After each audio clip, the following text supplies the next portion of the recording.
Hello, what's up? This is Rain Manguera and this is the Poco X8 Pro. Okay, this is the Pro version and this one is a compact beast, as in malakas talaga ito.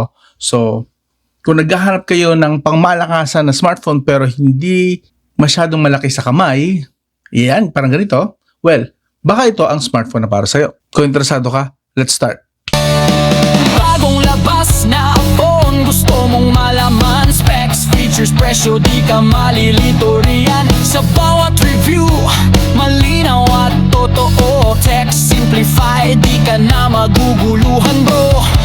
So this is the Poco X8 Pro. Bago tayo mag-start, of course, pakita ko muna sa inyo ang kanyang specs. This is currently running on Android 16, HyperOS 3.0 po yan, yes. And the chipset, MediaTek Dimensity 8500 Ultra. That's 4nm 8-core up to 3.4 GHz na clock speed, okay? So just to give you context, malapit po ang performance nito sa isang Qualcomm Snapdragon 8 Gen 2 or 8 Gen 3. I think it's 8 Gen 3. Basta naglalaro doon yung performance ng chipset na to. Around, actually, mamaya pakita ko sa inyo pala yung tutos ko para mas maipaliwanag ko sa inyo ng maayos. Okay.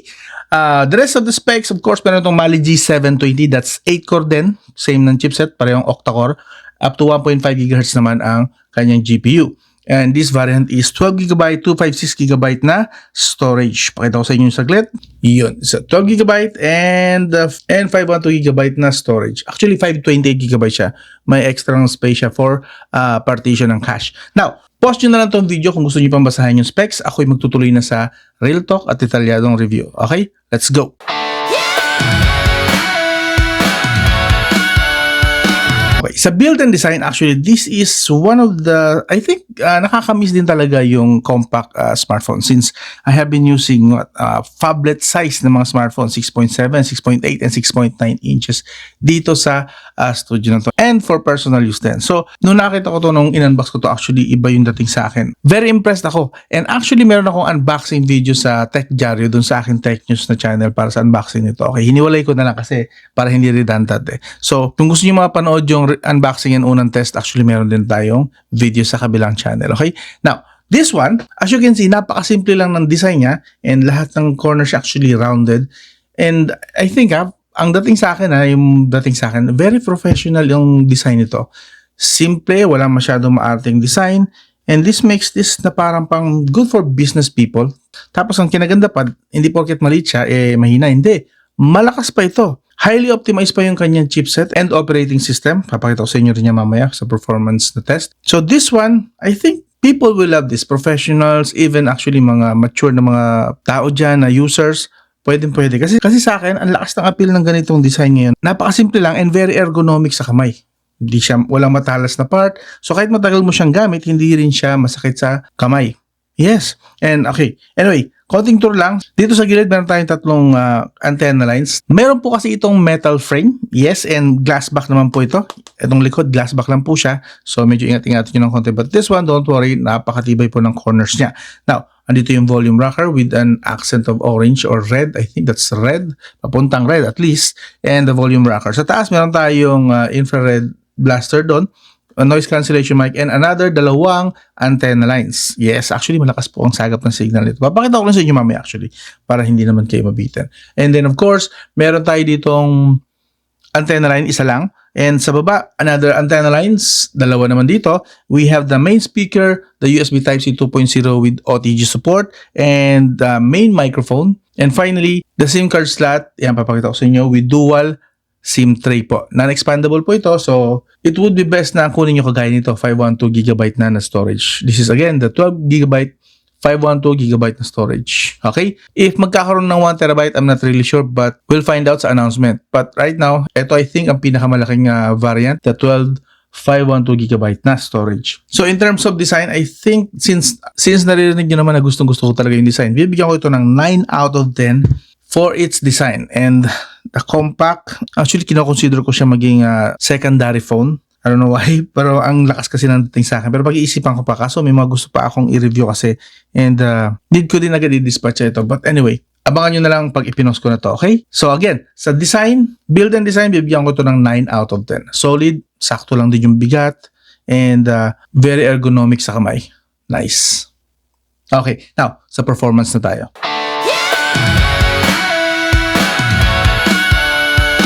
Again, remind ko lang kayo, this has MediaTek Dimensity 8500 Ultra. That's 4 nanometer, 3.4 GHz po ang kanyang clock speed with Mali G720 MP8. 8-core po yan, 1.5 GHz naman. So, pang malakasan.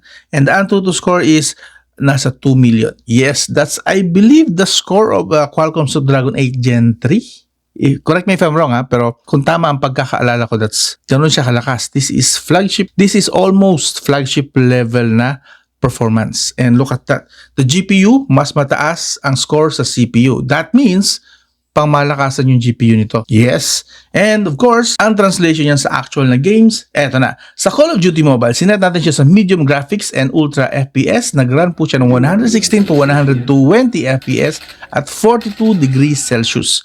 Sa PUBG Mobile naman, sinet natin siya sa smooth graphics and ultra extreme FPS. Nag-run po siya sa 116 to 118 FPS at 38 degrees Celsius. Nice, di ba? Kahit maliit siya, hindi po siya nag-overheat per game. Kahit na isang oras ang per game na tuloy-tuloy na nilalaro natin. And just so you know po, itong games na to, lahat ay nilaro ko ng isang bagsakan maghapon. Tuloy-tuloy, walang pahinga ang smartphone na to. So, yung nakikita nyo yung temperature, actual po yan ang temperature ng non-stop gaming. Okay? Sa Tale of Mecha naman, yes, medyo nag-test tayo ng ibang mga games dito. Sa Tale of Mecha, nag-set tayo ng high FPS and high resolution. Nag-run po siya sa 58 to 60 FPS. In fairness, 36 degrees Celsius lang. Sa Wild Rift naman, set tayo sa high graphics and 120 FPS custom settings. Run at 118 to 120 FPS stable po yan at 39 to 40 degrees Celsius lang ang temperature. Ang ganda ng thermal management kahit maliit po ito. Yes, solid. Now, sa Warframe naman, sinet natin siya sa high graphics and 60 FPS. Nag-run po siya sa 55 to 60 FPS and 41 degrees Celsius. Medyo nabigatan siya ng konti pero still, hindi pa rin siya nag-overheat. And finally, sa Where Winds Meet, sinet natin siya sa ultra graphics and high FPS. Nag-run po siya sa 29 to 30 FPS. So medyo mababa pero at least that's still playable. And in fairness naman sa temperature, 39 to 40 degrees Celsius lang. Supported naman ito ang Game Turbo just in case na curious kayo. Of course, lahat naman yata ng Poco smartphones. I'm not sure lang sa mga entry level na kung meron ding Game Turbo, but sa mga mid-range kasi na na-try ko is ito, meron siyang Game Turbo. So, yan, hinaan lang natin saglit ang volume, yan, and swipe sa kaliwa, that's it. The Game Turbo, switch mo lang sa Wild Boost kung gusto mo ng pangbakbakan agad, pang malakasan agad, since kaya naman ng smartphone na to, malakas talaga siya.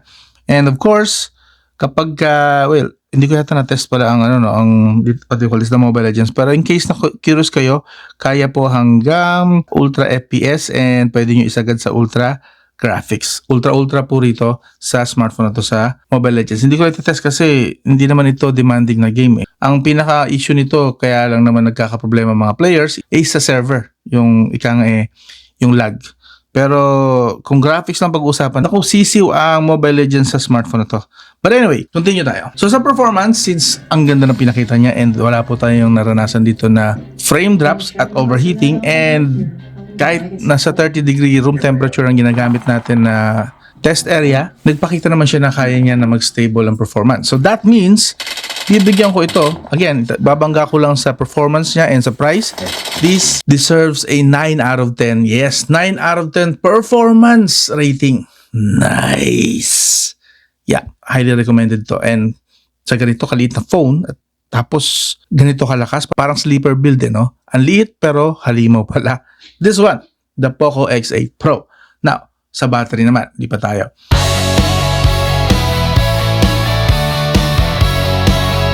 Okay, this has 6,500 mAh silicon carbon battery with 100 watts hypercharge wired charging support. Yes, and kaya pong full charge ng kanyang 100 watts hypercharge itong smartphone to from 20% to 100% in 30 to 45 minutes. Actually, hindi ko alam kung bakit nagka-fluctuate sa ganung time. Pero baka dahil sa mga iniiwan ko ng mga games na hindi ko na sinarado at the time. So, naglalaro siya around 30 to 45 minutes. To be safe, siguro around 35 to 40 minutes na lang. Yun. Naglalaro siya dun Pero at least hindi siya umabot ng 1 hour. And napakalaki din naman kasi ng battery na 6,500 mAh na yan.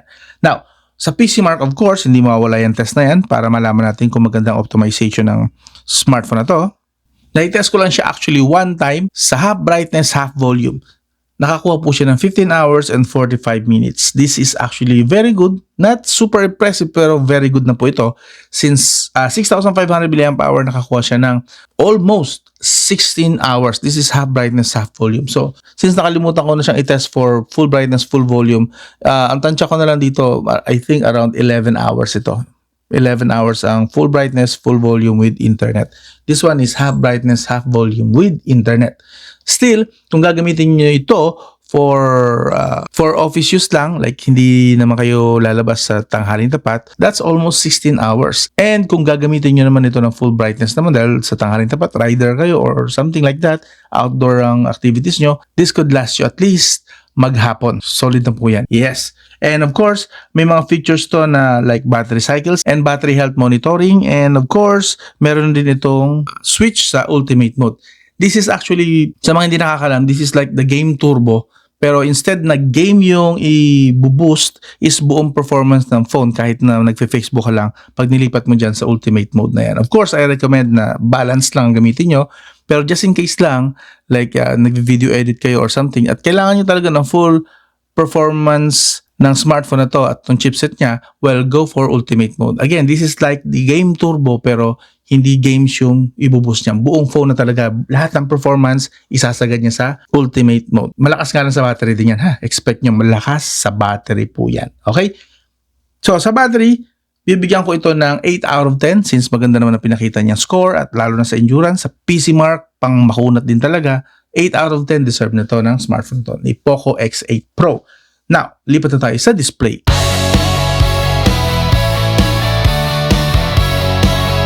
Eto na. So sa display, again, this is compact. So this has 6.59-inch diagonally 1.5K AMOLED. Yes, flat AMOLED po, don't worry. Sa mga hindi mahilig sa mga curve, this is super nice talaga. And supported po ng screen na to ang Dolby Vision. And sa Netflix, supported po niyang Widevine Level 1 and Full HD po yan. At matutuwa kayo malaman na meron din siyang Dolby Vision support sa Netflix HEVC, HDR10 at HDR10 Plus AV1. Yes! Di ba?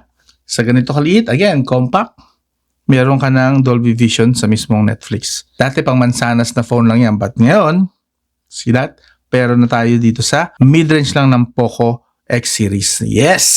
Nice! And of course, 120Hz screen refresh rate din po ito. So pakita ko lang sa inyo saglit.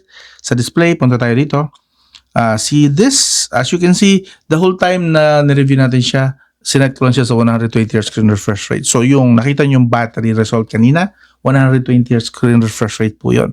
And of course, pwede mo rin i-customize per app yung 120Hz screen refresh rate. I would recommend na yung mga games lang ang ilagay nyo sa 120Hz. The rest, ilagay nyo lang sa normal na 60. Yan. Yung mga games lang maganda i-set sa, pagka ganyan, skip mo yan.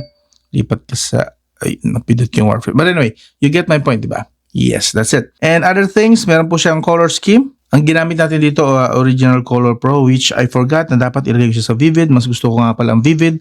But you can choose, okay? Whether alin ang mas gusto mo or mas komportable ka sa mata mo.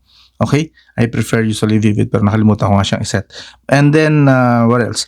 Sunlight mode, kung tingin mo bitin yung brightness. Kasi ang brightness nga po pala nito, kaya nito ng support hanggang 3,500 nits brightness. Yes, pwede po siya sa tanghaling tapat.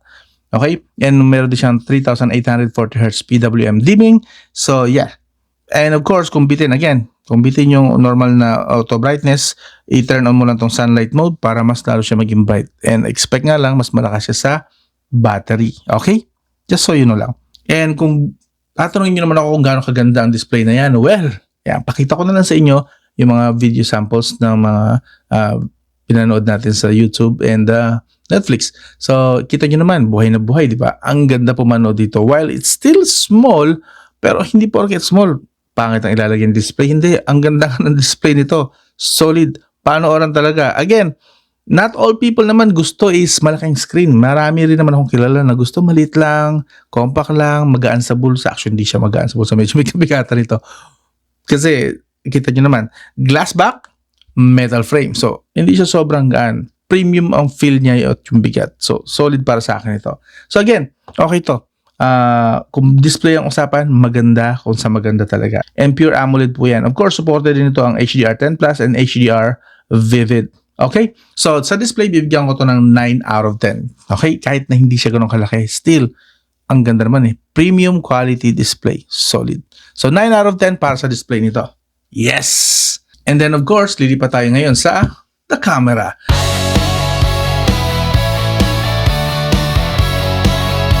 This has two cameras lang, okay? 50 megapixel and 8 megapixel. Sa 50 megapixel naman, meron tayong Sony IMX882, that's f1.5 aperture.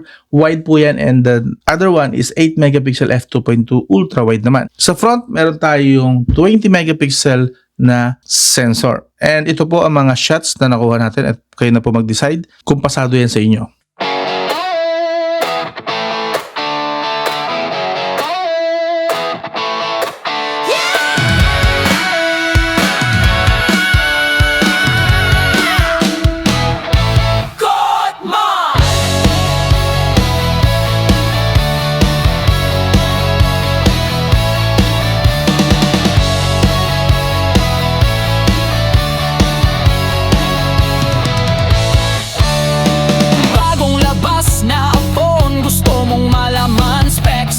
Presyo di ka malilito riyan. Sa bawat review, malinaw at totoo. Text simplified, di ka na maguguluhan bro.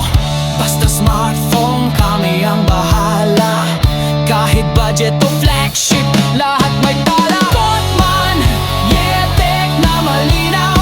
Review na malaman, di puro yabang. Kotman, oo, solid ang galawan. Smartphone reviews para sa taong bayan. Okay, those are not edited ha. Those are raw. Galing mismo sa smartphone. At hindi po ako mahilig mag-edit ng mga pictures. Especially pag sa review, hindi na kailangan. Kasi gusto ko makita nyo kung ano talaga yung resulta niya. And for me, ang mga shots nito mostly very good. Okay? May mga hit and miss lang sa depth, minsan and sa white balance. Pero most of the time, social media ready na siya and very nice. So, ito ang front camera niya, 1080p at 60 fps. Actually, I think may stabilization siya kasi hindi siya ganun ka-shaky. Slight shaky siguro. So, yun. But anyway, okay siya. Hindi rin super bright yung ano. Medyo highlighted lang yung clouds. Pero, kita pa rin natin yung blue ng sky, which is good. Nice, I like this. So, kamusta naman yung kanya, what do you call this? Kamusta naman yung kanyang stabilization? Gusto ko muna pala try yung 1080p at 30 fps. I think, mas stable yun. Switch muna tayo sa clip. Ito yung kanyang 1080p at 60 fps. Alam niyo ba na pwede siyang tapangan yung bokeh effect? Yan, kita niyo yung blur sa 1080p at 30 fps. And of course the 4K at 60 fps. 60 fps may OIS, I believe. Yeah, smooth siya. Lalakad tayo, smooth naman so far. Actually smooth siya. Takbo ko konti. Kamusta ang stabilization niya kapag tumatakbo? Takbo. Wala tayong pusa. I think it's smooth. Not the super smooth, pero it's smooth enough. Okay na. And blue sky kitang-kita. Kamusta microphone? And the video actually supports nga pala niya kung di ko nabanggit ko naman yata sa video. But anyway, I'd still mention sa video supported niya up to 4K 60 dito sa rear camera. And dito naman sa front, supported niya up to 1080p at 60 fps. See that? Yes. So again, 4K 60 sa likod and 1080p 60 sa harap. And ito po yung mga features na meron siya sa camera niya. We have here, takpan natin para mabasa nyo. Pro, video, photo, portrait, documents. And pag nag-swipe pa kayo, we have slow motion, time-lapse, and panorama. Okay? Yun po yung mga available na mga features dito or magagamit yun sa camera niya. So, in terms of camera, since okay naman ang mga resulta, I'd give this, again, 8 out of 10. Solid na po yun. Okay? Not bad, actually. And of course, pakita ko rin sa inyo kung sa mga gusto nga pala ng bokeh effect sa video recording, especially sa front camera, bokeh effect, parang cinematic video ng ibang brand. Ito papakita ko sa inyo kung paano gawin. Para magka-blur effect, blur effect na yung background mag-blur effect using front camera. Click nyo, naka 1080p 60 tayo. Click nyo lang ito, itong beautification. Punta lang kayo dito sa bokeh. Usually dito yan eh. Ito kayo ng bokeh effect. And then, isagad nyo sa f1.0. So, kita nyo nag-blur yung background. Malinaw, blur. Malinaw, blur. Malinaw, blur. Malinaw, blur. Yeah. Gusto nyo lang ng blur effect, yung cinematic effect. Kaso nga nababa siya ng 1080p at 30 fps. Pero, see that with that. Malinaw, blur. Ba? Again, 8 out of 10 para sa camera department nitong smartphone na to. Sa audio na tayo. Okay, this has Dolby Atmos support. Okay, and dual speaker po ito. Don't get me wrong. It's just that hindi nga lang siya balance. Medyo mahina lang sa taas. But still, I'm not saying it's pangit. It's actually impressively good and malakas. Parinig ko sa inyo.